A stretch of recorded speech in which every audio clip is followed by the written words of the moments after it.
Good evening, everyone, and welcome to another one of our Authors Corners events. Tonight with author Eric Newman, talking about his book, 100 Tips for Visiting Iceland.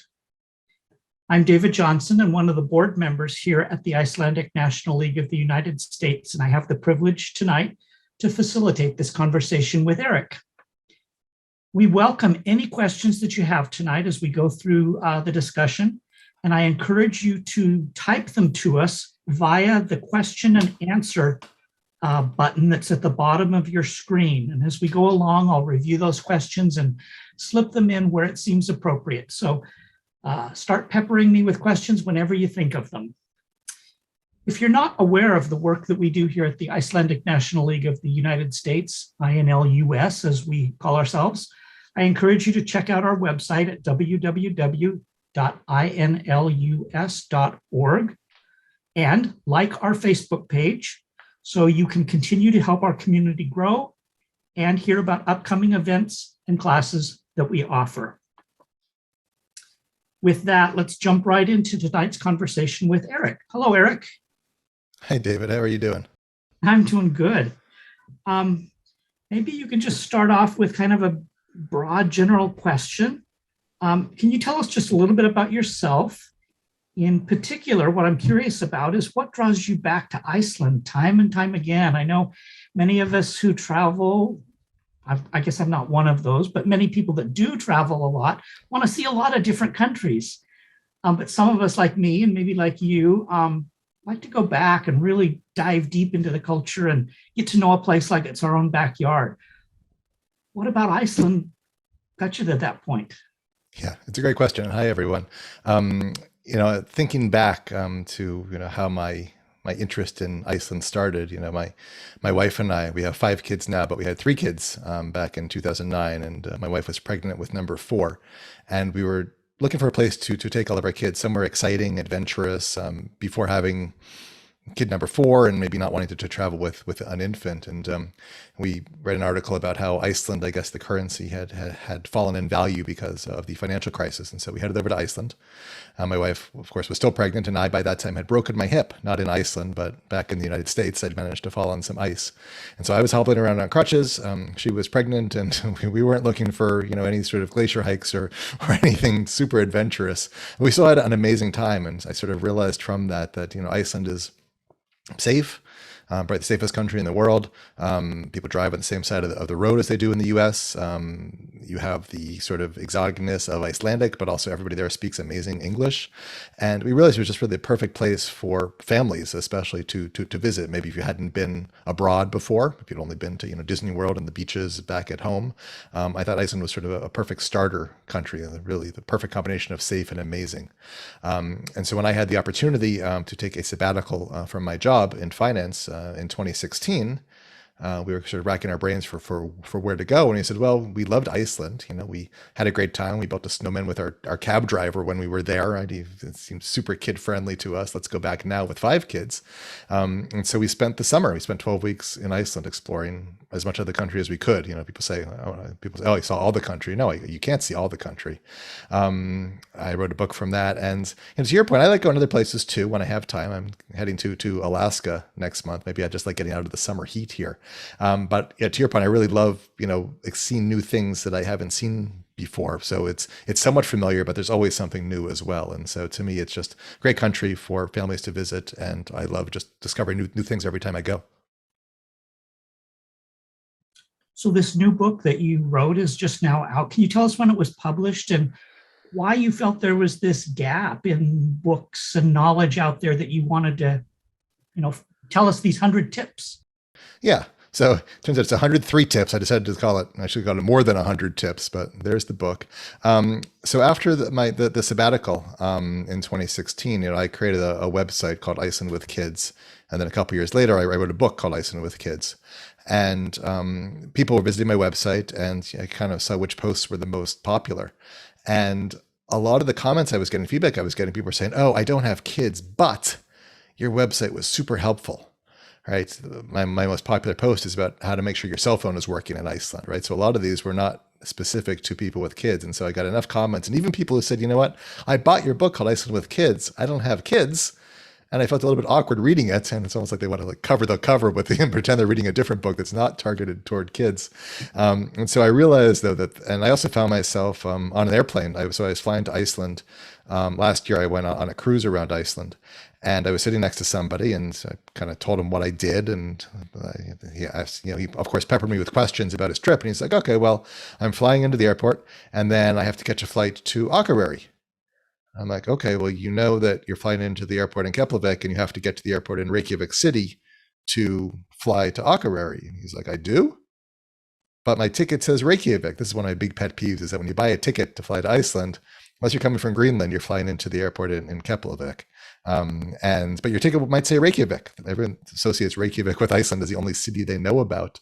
And so I kind of helped him and gave him options for how to get to Reykjavik. And I'm like, there's a lot of tips I can give people, a lot of advice that I can give people that don't have kids and that maybe aren't looking for a full-blown guidebook, but sort of want just a book of tips, a sort of quick hits they can even maybe read on the plane over, or read a little bit before their trip to help them plan. And so both from the website comments I was getting, and also from this gentleman on the airplane, who I hopefully maybe saved his vacation, his trip up north, realizing there was a need for sort of a good, reliable source of short informational tips about Iceland for people who were hoping to visit. Isn't that how it is when you cross paths with a stranger, kind of serendipitously?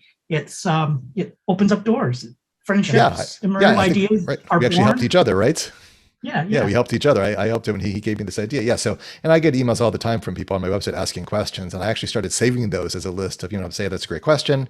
Maybe it is in my book, maybe it isn't, but those emails from people turned into this book, right? A lot of this is almost like, 100 questions people asked me about Iceland might have been my backup topic, right? That, or 100 things that I want to make sure I tell people. If I have friends and family going to Iceland, make sure you see this, make sure you do this, remember, don't forget this.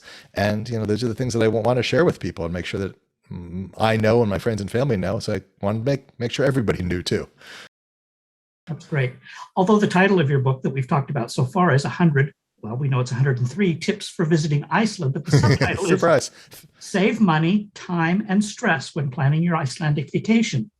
Now, we want people to buy this book, so I don't want you to give away all 100 tips tonight, but can you give us a tip from each of these three categories that might give us a taste for what's in the book? A tip for saving money, a tip for saving time, and a tip for reducing your stress level when visiting. Yeah. Ooh, great question. Making sure my subtitle's accurate. Let's see. So for money, I do itinerary planning for people as well. If they want more help, I plan custom itineraries for people. I just had a client come back, and this client got a speeding ticket in Iceland. And afterwards, they sent me an email and said, "Oh, by the way, I didn't see this in your book before I left, but I noticed you had a tip about avoiding speeding tickets, and how, in Iceland, for example, the people in the United States kind of everyone has a number in their head about how far over the speed limit can I go, and be very unlikely to get a speeding ticket, right? Maybe it's 9 miles an hour, whatever it is, there's a number. Well, in Iceland, that number is much smaller, right? That number is in kilometers. And if it's 9, it's in kilometers. So it's actually like 5 miles an hour is sort of this grace period level, if you will. And so she said, "Yep, got a speeding ticket, should have read your book, could have saved me, $120 or whatever the ticket was." So that alone, I sent her a copy of the book. It's one of the perks you get for me planning your trip. I send you a copy of the book. But she said, "Oh, if I'd only read that sooner, definitely could have been a direct saving of money there." As far as time, I think a lot of them just save you time planning, or they save time. I think that I say when planning your Iceland vacation, save money, time, and stress. I think the time is just having this all in one place. If you spent, 30 hours on the internet, you could probably track down most of these tips online in different forums, on Reddit, on Facebook, somewhere else. But I feel like having them all in one place, and this is a pretty short book, right? This is not this is not a big tome novel that you're reading. I tried to make it sort of short and condensed so you could kind of, read it in a sitting or two and not interrupt your life where you have to sit there for days and days reading it. So I think that I'm going to save you a lot of hours of research. And, the book is, it's $10 for the print book. And my guess is I can save you at least a couple hours of time. It's a pretty good investment as far as saving you time. That's save a few hours for $10 seems like a pretty good deal. And then as far as stress, another one of our very popular posts online is navigating the Icelandic locker room when you're going swimming. And so the Icelandic people are very particular in the culture about making sure that you bathe properly before going into a swimming pool. A lot of times the water is natural. It's not full of chlorine like many pools here. And so because of that, they're very particular about making sure that you clean yourself before going in, and you do that without wearing your swimsuit, without wearing any clothes. And a lot of people are very stressed about that, nervous and worried. And I get emails all the time from people about, does my kid have to do this? Do I have to do this? Is there a private option? And so, one of the tips is about navigating the locker room in Iceland, and, sort of gives people, here's what to expect. You take your shoes off first. There's going to be a shoe place, and, X, Y, and Z, sort of walking you through the whole process. And a lot of people have found that very relaxing and sort of avoided stress, so that when they got to Iceland and had the experience, they knew what to expect and sort of really lowered their stress levels dramatically. So. Excellent. Those are all three really great tips. Nice. I'm looking at the people who are participants here in our live Authors Corner right now, and I know many of them have been to Iceland many times. But can you tell us what some of your favorite places to visit or cultural events that, maybe people don't get to very often that you found really exciting, especially for family, perhaps? Yeah. One of my favorite places to encourage families to go is the Westmin Highlands. And many people have been to Iceland, may have been there. This is not super off the beaten path, but it's somewhat off the beaten path because it's off of the south coast. It's a 35-minute ferry ride. If you do it, outside of the summer season, until there was a new ferry a couple years ago, you might have ended up with a 3-hour ferry ride instead if the weather wasn't very good. I just think it's an amazing cultural place, especially for kids. There was a volcano that erupted there in 1973, and that volcano erupted for 5 months and made the island 20% bigger. It's just, I don't know, it's just, to me, for a kid hearing that, I think kind of blows their mind that, the land you're on in Iceland, it was formed by volcanoes erupting. One of them was 49 years ago. And there are people walking around who probably were here and had to evacuate, maybe when they were your age, if you're a kid, had to evacuate their house for 5 months and came back and their house was buried in lava, or the island was totally reshaped. So I think it's fun to see that. And there are walking trails you can walk on, and there'll be a plaque on the trail that says, below your feet, 30 feet below you is the house of such and such a family. And here's a sort of a line drawing of what that house looked like, right? And you're standing on top of it. There's still a house down there somewhere. I think it's an amazing sort of visceral piece of history to sort of think of sort of the power of volcanoes and the earth in general. And of course, there's also puffins there, right? So there's an aquarium there that rescues puffins. I actually wrote my kids' book here about how kids in the Westman Island, rescue thousands of lost baby pufflings every fall. And it's a tradition where the kids do it with their parents, and the parents did it with their parents. They've been doing this for hundreds of years, rescuing these puffins who want to end up in the ocean, but that the lights of the town confuse them. They end up in town instead, and they have to be rescued. And so I just think there's a sort of amazing cultural traditions there. And so if people can get there, by the way, in sort of late August, early September, it's, you have to have some luck. It's a different season every year. But if you can go and rescue a puffling with a kid, and that to me is sort of the ultimate Iceland experience. Just kind of stay up late and, catch a puffling in a cardboard box, and if you can, and keep it in your hotel room overnight, and in the morning take it to the aquarium and send it out to the ocean. Like that to me, like you'd never forget. That's hard because you have to be on the island for several nights and hope that you pick the right time. Just like anything else in nature, there's a season to it where it's a slightly different time every year. But I think the Western Islands is sort of one place that I think if you have been to Iceland but haven't been there, could go. You can spend a night or two there. A lot of tourists who do come there only take the ferry down for the day and then head back in the evening. And so if you spend sort of the night there and kind of walk around in the evenings, even if it isn't puffin saving season, it feels like you've sort of found your own little private world away from the crowds, away from the tourists, just hanging out on this isolated island that's really only 35 minutes away from the mainland. As far as sort of cultural events, if you're there on one of the holidays, if you're there on June 17th, which is the Iceland's Independence Day, we were in a town in the West Fjords, and people invited us to their local town celebration. If you can swing one of those, if you're there during the summer, that can be an amazing thing. Just ask around for where they're going to be celebrating on that day. If you're there during Merchants Weekend, a lot of people visit in the summer. It's the first Monday in August.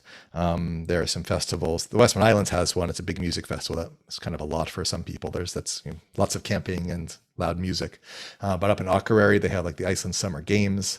And there's a ton of festivals up north as well. So, I think visit Akureyri's website. visit Akureyri, it's either .com or .is. Just there's a ton of festivals up north in the summertime. Harisey Island, Hrisey, has a festival, I think in July every year, and it's sort of the locals really showing off their island, and they have a rhubarb tasting. It has sort of a good local feel to it. And so if you're going to be there in the summertime, just look around for the festivals. Most of them are going to be in the summertime. There's a Viking festival in Hafnarfjörður, outside of Reykjavik, I think in June every year. And so there's a lot of sort of summer festivals. And so if you're there for a summer and you're kind of there for a weekend, there's probably a festival you can go to in Reykjavik, whether it's a music festival or a cultural festival, that you can check out and really hang out with the locals and sort of see a really cool part of Icelandic culture that a lot of tourists don't see. That's really great. And I really second your idea of the Westmin Highlands being a place to visit. That's the place where my ancestors emigrated from. And I was there for just less than 24 hours, but the librarian there took me up onto the lava field and we stood over the home that they lived in. Now they had left, they had left like 90 years prior to the volcano going off, but to know that down below there somewhere is the land that they lived on was pretty amazing. That is an incredible experience. Did he make it? Did he make it to the Altheimer Volcano Museum to see the house they excavated? There was actually a cousin that I had never met living on the island, and she and her husband had me over for lunch. So the welcoming attitude of strangers is really amazing in small places like it's an amazing. We had just thinking about kids. I'll tell one quick story. We had somebody I helped them plan their trip last summer, and this was a mom traveling with her son. I think he was 10 or so, and he met an Icelandic boy on the airplane ride over, and they kind of hung out, talked to each other, and they ended up spending the afternoon with them, and they went over to their house for dinner. And so there's no guarantee of that, of course, but the Icelandic people they're not big on small talk, but they're very, very welcoming and nice and friendly, and so it's happy to help tourists out as well. So that's great. It's very welcome. It's an amazing experience you had. There is a question that's come in from one of our attendees today, having to do with transportation once you get to Iceland. The question is, what are your recommendations with regard to rental cars? Should we get one at the airport or shuttle to Reykjavik and then get one? Yeah, great question. There is sort of a small, airport surcharge. I think it's like 30 euros or something that you pay for picking up your rental car at the airport versus Reykjavik. I'm a big fan, if you're renting a car anyway, of renting at the airport. The rental car companies, there are a few that have, offices right inside the airport. And then there are a bunch that have offices that are literally like a 4-minute walk. And there's a shuttle bus you can take, or you can walk, usually faster than the shuttle bus gets you there. And so you're really, the transportation from the airport, the cheapest option is really like $30 per person. And so you're actually going to end up saving money, almost always renting directly from the airport. It's a lot more convenient just to kind of take your stuff and not have to get on the bus. That cheap option is the fly bus, or there's a couple of other companies, but you have to transfer at the Reykjavik bus terminal and then get on a second bus. And it's a really big hassle. So I think to really start off your vacation, if you're not renting a car, I think you can get a private shuttle, especially if you have more than 2 people. It's not that much more expensive. But if you are planning to rent a car, I would just rent it from the airport. It's more convenient and really not more expensive. Great question. Thanks. And that question kind of leads me into a question I kind of had in my back pocket. Iceland is one of the most expensive places to visit when it comes to transportation costs once you're there. By the way, do you know what the equivalent gas price is per gallon these days? Is it like $10 a gallon or more? Yeah, 9 was the number in my head. It's about $9 a gallon. It's Icelandic krona per liter, so you have to kind of do a double conversion there to get to dollars per gallon. But yeah, somewhere in that $9 or $10 range, unfortunately. And I wonder if you know anything, because Iceland seems to be really environmentally conscious and green thinking. You would think that with all the hydropower and the geothermal power, and they can generate a lot of electricity for free. Do you know if they're switching or going to be doing electric cars? Are there electric stations around the ring road that would make that even possible? So there are actually, and just one last point on the Westmin Highlands that we keep coming back to. I don't know if you know this, but there's a new ferry that started operating between the Westmin Highlands and the mainland in 2019, I think. And it actually can run on battery power. And so as long as the weather is nice, they charge it up and it runs entirely on battery power back and forth. If the seas are rough, it's got to use some some gas. It also gets to land in the main ferry terminal, Landiahaben, more often because it doesn't go as deep. So anyway, so there's one way they're switching is when you take that ferry over, if it's a nice day, you're getting that ferry trip on battery power, on electric power. Is it As far quieter? as Ring Road, yeah, I think it is. Yeah, No. absolutely. So it's both. Yeah, it's a great. Yeah, you have to go back now, see the volcano museum, and take the quieter ferry. As far as Ring Road, yeah. So I think the power company, I think it's On One, is the main one, sort of outside of Reykjavik. They have a geothermal exhibition that tourists can go see. I think they just maybe 2 years ago, again, maybe this 2019 was the big push pre-COVID, put charging stations all on Ring Road, all around Ring Road. And so I think what their criteria was that there's never more than 100-kilometer distance between charging stations. Now, I think renting an electric car is still sort of unusual. And I think if a lot of tourists did, there may be an issue with those. I don't think those charging stations are, big, super, charging stations with, 20, terminals each. But I think you can rent on electric car and charge as you go around. I think it is a little bit more expensive. So maybe your gas savings would cancel out because your rental car would be more expensive. But yeah, they're going that direction. And so maybe in 5 years, given the charging network is out there, if they expand that, maybe they add more chargers, then they can rent more electric cars, and they can eventually you can get to the point where, yeah, maybe it'll be the standard. So for now, it's definitely a novelty, besides the ferry to the Westmin Islands. But yeah, it's coming, right? So they finally do have Ring Road. Now you got to be careful if you go off of Ring Road and go see Dettifoss or go see something else off Ring Road. You're not going to find too many charging stations outside of Ring Road, so you have to plan your trip carefully. But yeah, it is possible now, and definitely they're using the electric power, hydrothermal and geothermal power, to start to power some cars finally. So it's moving in the right direction. I just want to remind anybody that's listening, if you've got some questions, I'm happy to take those. We've only got another couple of questions that I've got in my pocket. So Eric, tell us how we can order a copy of your book. What's the easiest way to do that?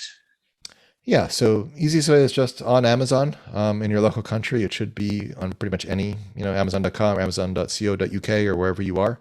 I guess mostly Amazon.com. There is the print version or the Kindle edition. The Kindle edition is also pretty good. I tried to make it so, resets each step. I spent a lot of time making sure the Kindle edition looked pretty good on whatever Kindle you have or even on a phone. And so either one you want. I mean, I tried to make it pretty affordable.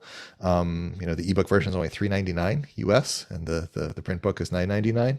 And so you can also order at most bookstores. I do have a sort of worldwide network distribution company that I partnered with. So Barnes & Noble isn't going to have it in the store probably, but if you walk in, they can order it for you as well through their network. So most bookstores can order it for you, but you can find it on Amazon as well. Thanks. We have one more question.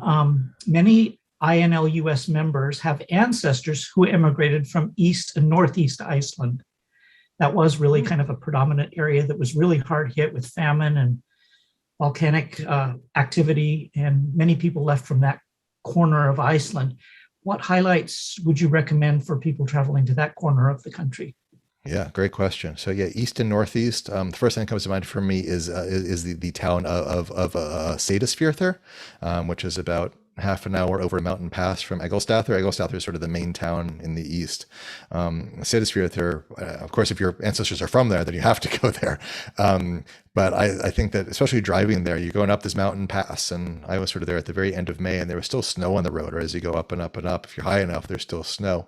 And then eventually you get to the very top, and you can see down over the town of Seyðisfjörður, and it's on a lake, and it looks like a Disney movie. Like it looks like you've entered this magical kingdom.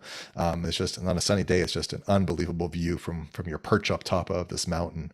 You can go kayaking there. There's a cool hike there to go up to these sort of song sculptures they've created that are supposed to resonate at the frequency for Icelandic songs. There's the East Iceland Technical Museum that's out there that has a lot of the old machinery they used to use that maybe your ancestors may have used, depending upon how many years ago they were there. They've got just big, cool printing press things and all sorts of fascinating sort of history there. You can also, other thing that comes to mind for me is there's a new place. This isn't really historical, but there's a place called Vok Baths. It's a VOK with two little dots over the O. And this is a new premium swimming pool, premium spa area. And I guess Vok is named after something the people who lived there long ago used to call these areas of warm water, right? So this is sort of a cold water lake, and there were these warm sort of water spouts they would see, and you could kind of see the ripples are different, and these were called Vok. And so you can kind of get a little bit of, you can go bathing and get a little bit of history, a culture there as well. If you go visit there, it's a really nice place. Brand new, kind of really cool sort of place out in East Iceland. It's right off of Ring Road, so it's still touristy, but you're far enough out there that you're not getting to as many tourists. So those are a couple of things that come to mind. There's also, I guess, in Egilsstaðir, there's I think it's called the East Iceland Heritage Museum. I feel like it's sort of half heritage, half reindeer. Because this is sort of the weird quirk about Iceland is that reindeer were imported from Norway in the 1700s to a bunch of areas of Iceland, and they died out in every area except for East Iceland. And so there's still reindeer in East Iceland that came from Norway. And so I think I think it's called the East Iceland Heritage Museum. I'm not sure that's right, but they also could have some interesting. There's a sort of a sample house there that sort of recreated how people used to live in that area. So those are sort of three things. Yeah, so Vokbass, Egilsstaðir, and Seyðisfjörður, they're all within half an hour of each other, or 40 minutes of each other in Iceland. In East Iceland. You can fly out to Egilsstaðir. You can take a flight from Reykjavik City Airport to Egilsstaðir. Could be a fun trip to get out east without driving all over Ring Road if you wanted to do it that way. There's another question that's come in about logistics of money handling. The question reads, besides using credit cards, do you recommend money exchanges before getting there? Yeah, I don't recommend a money exchange. Typically, if you do a money exchange somewhere before going, you're going to pay anywhere between a 6 and 10% sort of haircut. You're going to pay this fee for getting money. Most people, if you ask most Iceland experts, if you need money, they'll say no, just put everything on your credit card. I like having money. First of all, there are a couple of places every time I've gone on a trip, I've used cash. Sometimes it's been at a little farmer's market, farm stand where I've wanted to buy some banana bread. Sometimes it is, at the flea market. There is a sort of natural pool area in the Golden Circle area where it's an honor system, and they want you to put 1,000 krona, $7 in their little pay box. I like having money, especially, by the way, if you're going with kids. That's my first book, Iceland with Kids. Having the money to me is just an incredible cultural experience. Right? Go to a grocery store, give your kids some Icelandic krona, and let them shop with you. To me, that's one of the best cultural things you can do with kids. Anyway, back to your question. You don't need to get it prior to your trip. I think it's expensive that way. Call your bank. As soon as you have a debit card, call your bank, tell them you're going to Iceland. And then when you don't use the ATMs in the airport either. They also charge you too much money at the currency exchange booth in the luggage area, and also at the ATMs. They're also sort of rigged to charge you too much money. When you get to Reykjavik or somewhere outside of the airport, find an ATM. There's one in Keflavik, in the town of Keflavik, like 10 minutes away by the Cronin grocery store. There's a little outdoor mall area there. You can walk up to an ATM there, and you'll pay. Well, you have to see what your bank charges you, but from the Iceland side, you'll pay basically like a fee of like $1 or $2. And so as long as you take out a couple $100, that's a very small percentage. So yeah, don't think you need it. I think it's nice to have, and I think it's cool. Go to the ATM, have it spit out Icelandic krona. That to me, I don't know, it feels like you're in Iceland somehow. Yeah, everybody's got such beautiful money compared to our little greenbacks that, aren't very dynamic. Yeah, they're pieces of art, right? They are. Well, I don't have any more questions that have come in. And do you have something you'd like to kind of close with, or a story of one of your trips that's insightful? Oh, goodness. I guess I told the story about how our cab driver, made a snowman with my kids. So I guess I'll quickly maybe elaborate on that a little bit. It's just the first one that came to mind. So, because I was on crutches and my wife was pregnant, we were taking taxi cabs everywhere, and there were 5 of us. And so, the ordinary taxi cabs, the random taxi cab going down the street couldn't hold us. And so the first time we kind of called the company, and we ended up finding someone who had this minivan taxi cab. And so after the first time, he's like, here's my card, here's my number, call me anytime you need to go somewhere. I'll be your personal driver. And, he told us stories about how there was the famous Bobby Fischer chess match in 1972, I think, right? Very worldwide attention put on Iceland. That was the sort of neutral territory where the guy from the U.S. and the guy from Russia met and played chess, and he talked about he was a caterer for that event, and and then at the end he took us to the Reykjavik Zoo a little bit outside of town, and he got out and made a snowman with my kids, and it was just a sort of super memorable experience. Maybe that's the answer to your first question: is why do you love Iceland and love going back? It's just that sort of that experience to me was just so memorable for the kids to have that interaction with him, and it really made us love Iceland. And so there's one more question about your um, recommendation for, maybe it's not so much where to stay, but how to stay. You've got fancy hotels, you've got hostels, you've got farmhouse bed and breakfasts. Where's the best place to stay is the question. oh, that's a great question. There's no sort of right answer there. I guess one thing I will say is that if you're traveling with more than two people, most hotel rooms in Iceland only hold two or sometimes three people. I think a lot of people looking with 3 and 4 people automatically default to hotels in the US. They'll find a suite with 2 king beds and a pull-out couch. Those are very, very rare in Iceland, and so I think that, you can stay in hostels. Those are fine and good and safe and clean, and I think that's a reasonable way to sort of interact with other people. Um, when I'm traveling with 7 people, it has to be an apartment or a house rental on Airbnb. I think some of the guest houses outside of town can be very, very nice, and you can sort of interact with the hosts, and so you don't have to look for the main chains of hotels you're not going to find. And so I think that's really what your style looks like. I think that I usually end up with sort of an apartment or a guest house seems to be the least expensive option, and I think you can get some sort of cool classic guest houses that sort of give you a feel of Iceland, and they're going to be clean, they're going to be nice, they're going to be sort of very sparse, right? So there's not going to be a lot of sort of art and fancy paint or anything. They're just going to be sort of simple, but you're going to feel like you're in Iceland, right? You're going to have white walls and the white bedspread, wool blanket inside of a cover, and it's going to sort of feel like how Iceland felt 50 years ago, but not be sort of stuffy and old. So I think the guest houses are sort of what I like, and those can be, some rooms will have shared bathrooms, some won't, so they don't actually have to be a hostel. But I think guest houses are sort of usually inexpensive. You'll get a nice breakfast out of it usually, and sort of get a sense of the culture as well. Well, obviously our people here tonight don't want you to leave. They've got 4 more questions in the queue now. Okay. So somebody is going to be planning a trip in 2023 with 20 others, kind of a big group. How far in advance should these people start planning for reservations for hotels and rental cars and all that stuff? Ooh, 20 people. I would start right now. Call me. I can help you plan it. We're finding now, it depends when you're interested in going, but right now, certain the first 2 weeks of August of 2022, this year, are definitely starting to fill up, especially on sort of the south coast, a little bit southeast. Once you get past Vik in the southern part of Iceland, there already isn't that much lodging. And if you're looking for a group of more than 2 or 3, that's definitely start doing that now. I don't think it's too early to make lodging reservations now. Well, I would even do that before booking flights, maybe. It's fairly easy to find lodging reservations that are, fully cancelable, refundable, so you're not out any money. And if you book now, you're going to have you're not going to find, they said 20 people. Is that what you said?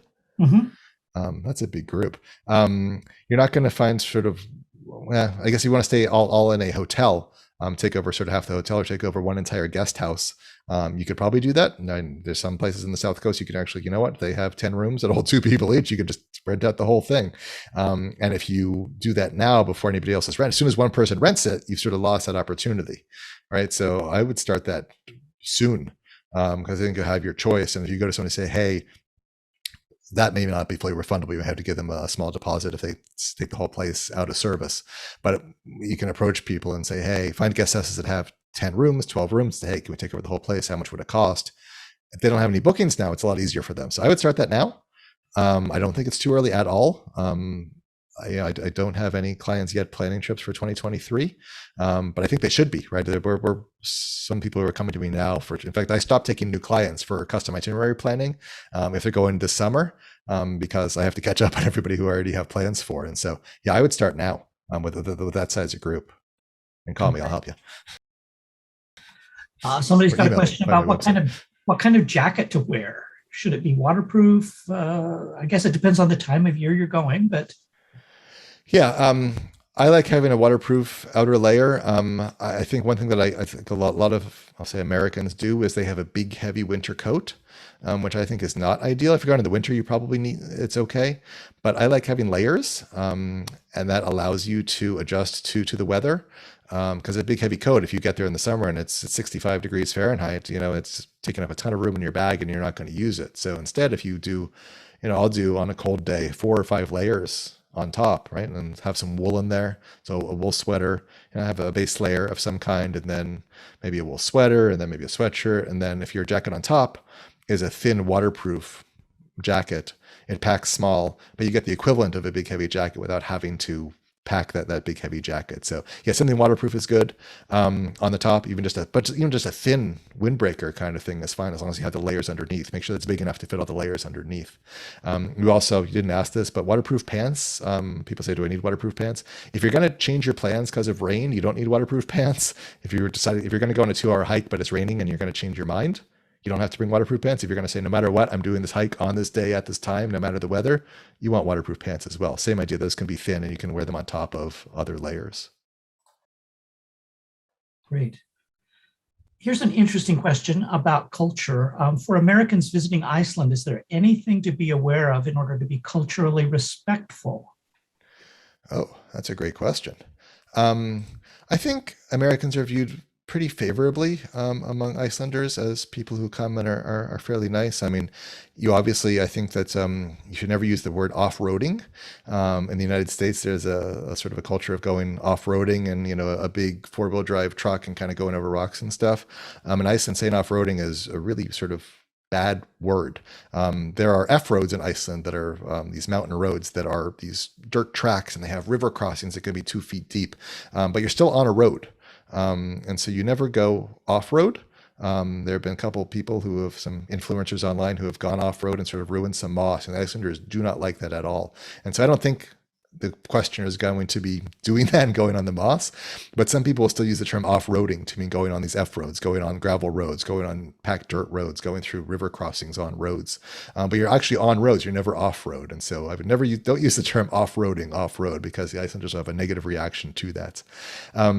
Otherwise, be polite, be nice. I do like sort of, everybody speaks English, but it is nice to sort of start with Gothen Dai and start with saying good day, good morning, good night, learn a couple of phrases. I call it the sandwich method, where you start with a greeting, says hello, good day in Icelandic, ask your question, and then you can say, talk for you can say thank you very much in Icelandic at the end. So the sandwich is, Icelandic at the beginning, Icelandic at the end, English in the middle, just in sort of a nice way. Of sort of doing it. And then I guess one thing I mentioned earlier is make sure you're showering properly, right? Just make sure you're following the rules. So you're showering naked, you're getting all the parts clean. There's usually a map that shows you what parts of your body you have to wash. So just respecting those rules. I think, don't leave your bathing suit on. Just do what you're expected to do in those basic cultural things. And the Icelanders will love you. I like your Icelandic language sandwich idea.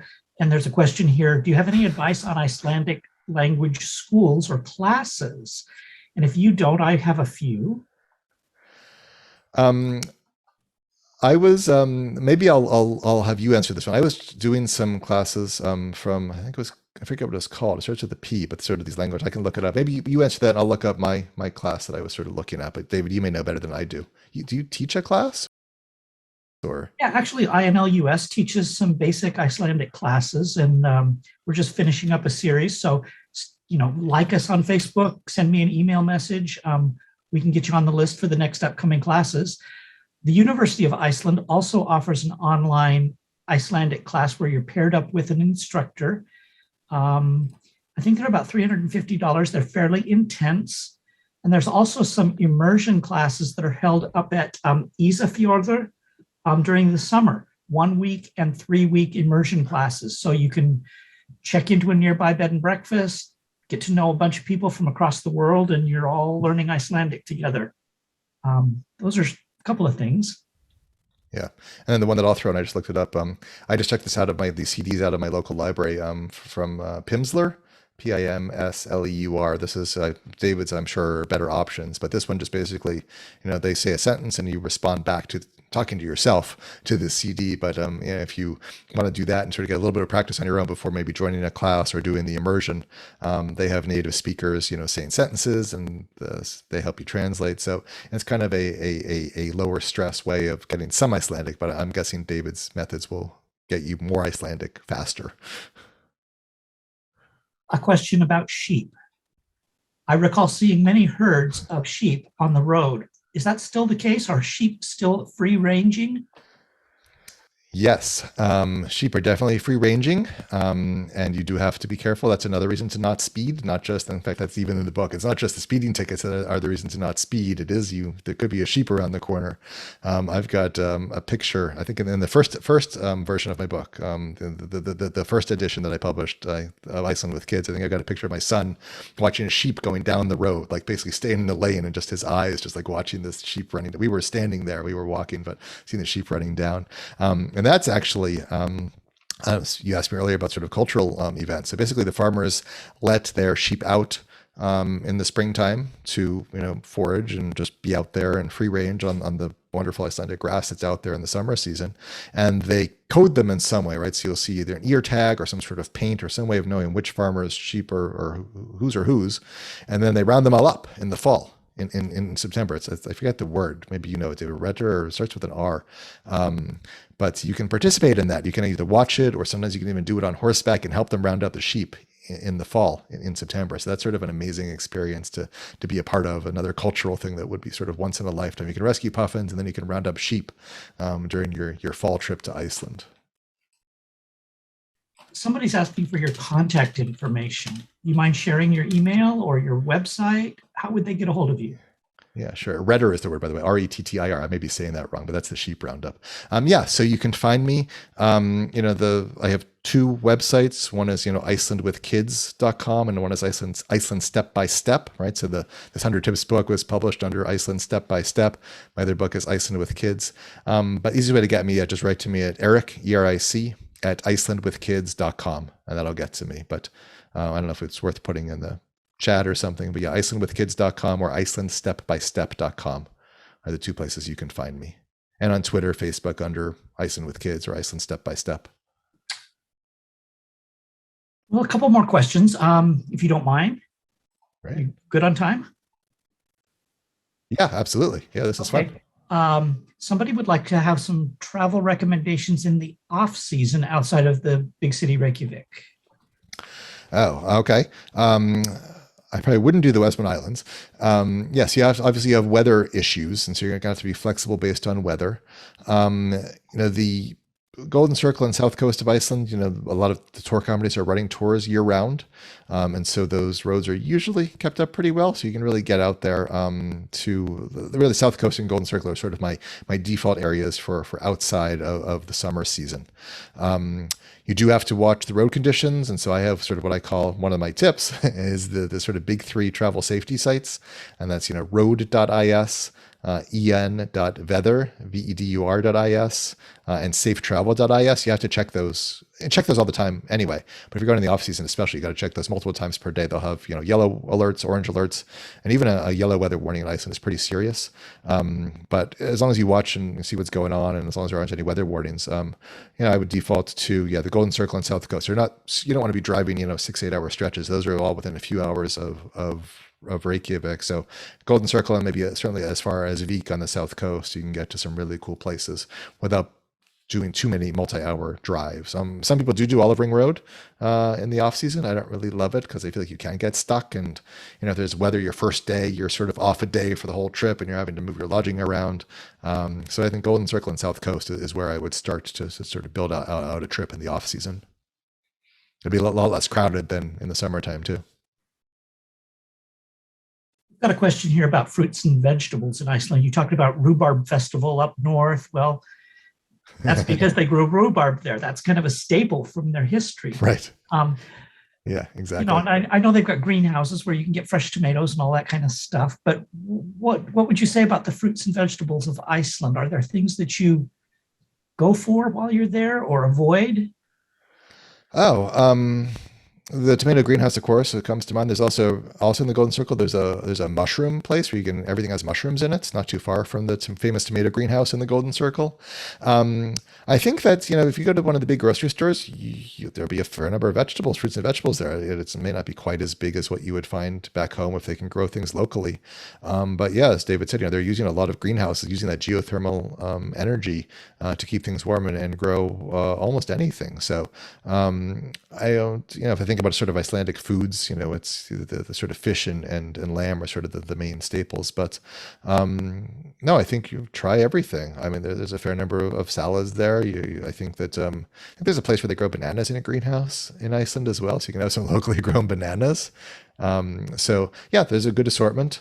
If you're sort of in a smaller town with a smaller grocery store, you may not be thrilled with the assortment of fruits and vegetables they have. There may just be a little small section there.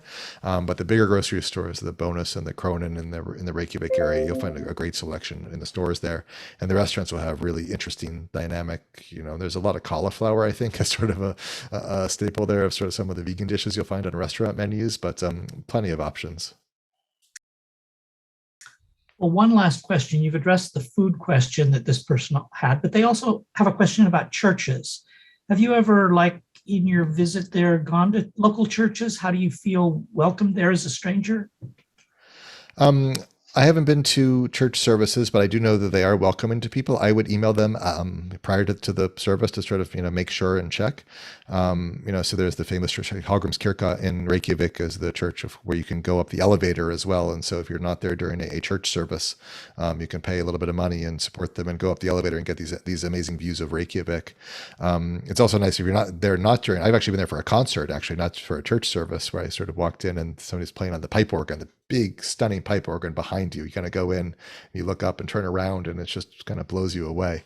There's a church in Selfoss as well that hosts a Sunday service. I would just email them. They're usually pretty welcoming and happy to have you, but I would probably arrange it ahead of time. Send them a quick email and just say you're going to be in town and you're interested in visiting, because that way they know you're not just a tourist sort of wandering in. Especially if you're in Hallgrímskirkja in Reykjavik, the elevator's closed during church services, so that they may expect that you're just a random tourist wandering in. If you've emailed them ahead of time to tell them you'll be attending, you'll sort of hopefully be treated. They won't assume you're a lost tourist. They'll know that you're there for the service to worship. Well, thank you so much, Eric, for your time tonight, and it's been a pleasure to have you here and share some of your great tips. Yeah, great, David. Thanks so much for hosting. This was a lot of fun. Yeah, anybody has any questions, just send me an email. The email's there. And thanks again for hosting me. This was great. Okay. Take care, everyone, and thank you for joining us tonight. And we hope to see you at one of our upcoming webinars or Authors Corners. Good night.